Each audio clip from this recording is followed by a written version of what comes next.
السلام علیکم ورحمۃ اللہ وبرکاتہ۔ دوستوں، امید ہے آپ سب خیریت سے ہوں گے۔ آج کی میری ویڈیو کا ٹاپک اقرار الحسن صاحب اور حق خطیب صاحب کے مابین ایک جو جنگ سا سما ہے، اس حوالے سے ہے۔ میں کچھ باتیں اقرار الحسن صاحب سے کرنا چاہوں گا اور کچھ باتیں جو حق خطیب صاحب ہے اس کے حوالے سے بھی کروں گا، اور یہ ساری باتیں کرنے سے قبل آپ سب سے ریکویسٹ ہے کہ میرے چینل کو سبسکرائب کر دیں تاکہ ہر نئی آنے والی ویڈیو آپ تک پہنچ سکے۔ تو اقرار الحسن صاحب سے میں یہ کہنا چاہوں گا، آپ ویڈیوز پر ویڈیوز بناتے چلے جا رہے ہیں، وہاں پر بھی آپ گئے، سوالات کیے، تو آپ نے اچھے طریقے سے ایکسپوز کیا، جس کو کہتے ہیں کہ حق ادا کر دیا ایکسپوز کرنے کا۔ لیکن میرا ایک سوال ہے اقرار الحسن صاحب آپ سے کہ آپ ان کو تو ایکسپوز کرتے جا رہے ہیں، ویڈیوز پہ ویڈیوز ڈالتے جا رہے ہیں، آپ نے چیف جسٹس کے حوالے سے کوئی بیان جاری نہیں کیا، اس طرف آپ کی کوئی توجہ نہیں۔ اور دوسری بات یہ جو میں آپ کے بارے میں سمجھتا ہوں کہ آج تک آپ نے کبھی بھی کسی اینکر کو، کبھی بھی کسی ایسے پلیٹ فارم کو ایکسپوز نہیں کیا کہ جہاں پہ عورتیں آ کر بیٹھتی ہیں، پروگرام کرتی ہیں اور وہاں پہ مختلف چیلنجز ہوتے ہیں، کبھی بھی آپ نے ایکسپوز نہیں کیا۔ میرا آپ سے یہ سوال ہے کہ آپ ان کو کیوں ایکسپوز نہیں کرتے؟ کیا یہ ہمارے دین کا حصہ ہیں؟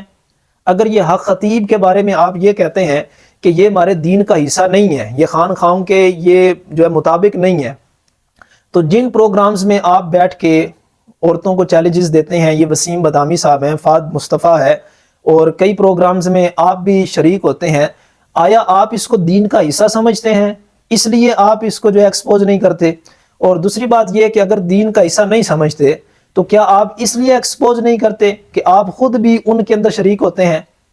تو آپ خدا را بس کر دیں، آپ اتنی ویڈیوز پہ ویڈیوز ڈالتے چلے جا رہے ہیں، ایکسپوز کرتے چلے جا رہے ہیں۔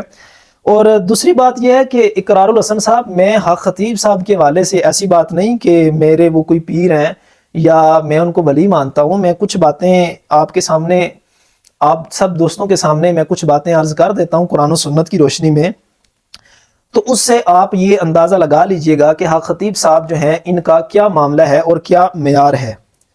یاد رکھیں کہ ولی جو ہوتا ہے اس کے لیے کچھ شرائط ہوتی ہیں، ولی کے لیے، پیر کے لیے کچھ شرائط ہوتی ہیں۔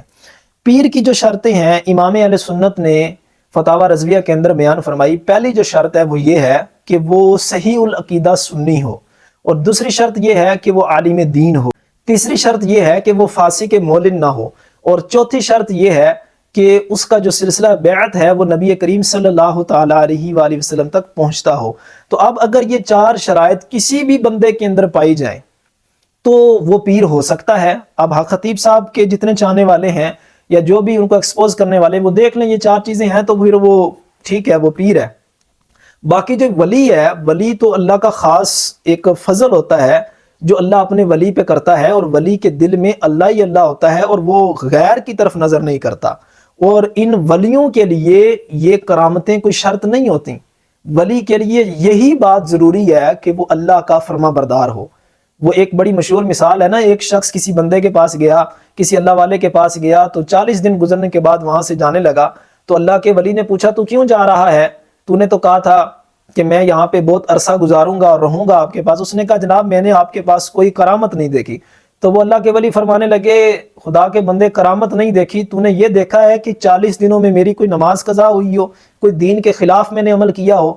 تو وہ کہنے لگا میں نے ایسا تو کوئی عمل نہیں دیکھا۔ آپ نے فرمایا اس سے بڑھ کر اور کیا کرامت چاہتا ہے؟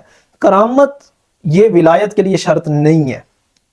تو حق خطیب صاحب ایک اچھے معالج ہیں، لوگ ان کو عامل قرار دیتے ہیں، لوگ ان کے پاس جا کے علاج کراتے ہیں۔ شفا ہے، اللہ جہاں سے جس کو مرضی عطا فرما دے، اللہ کی شفا ہے، وہ سکھ سے دے دے، وہ ڈاکٹر سے دے دے، وہ عامل سے دے دے، وہ معالج سے دے دے، وہ حق خطیب سے دے دے، وہ اللہ کی شفا ہے۔ کئی لوگوں کو شفا ہوتی ہے، میرے کئی جاننے والے ان کے پاس گئے ہیں، کئیوں نے کہا ہمیں شفا ملی ہے، کئیوں نے کہا ہمیں شفا نہیں ملی، کیونکہ شفا من جانب اللہ ہے، اور وہ خود بھی یہ کہتے ہیں۔ تو اب یہ جو قرآن و سنت کی بات جو ہے نا، اس کے مطابق بات کو سمجھا جائے کہ حق خطیب صاحب بلا شبہ وہ عامل ہیں، بلا شبہ وہ ایک معالج ہیں، لیکن ان کو پیر کہنا، ولی کہنا، کرامتیں کہنا، اس پر جو ہے وہ غور و فکر کر لیا جائے۔ اللہ پاک ہمارے ملک کو سلامت فرمائے۔ ویڈیو کو لائک، شیئر اور چینل کو سبسکرائب کر دیں۔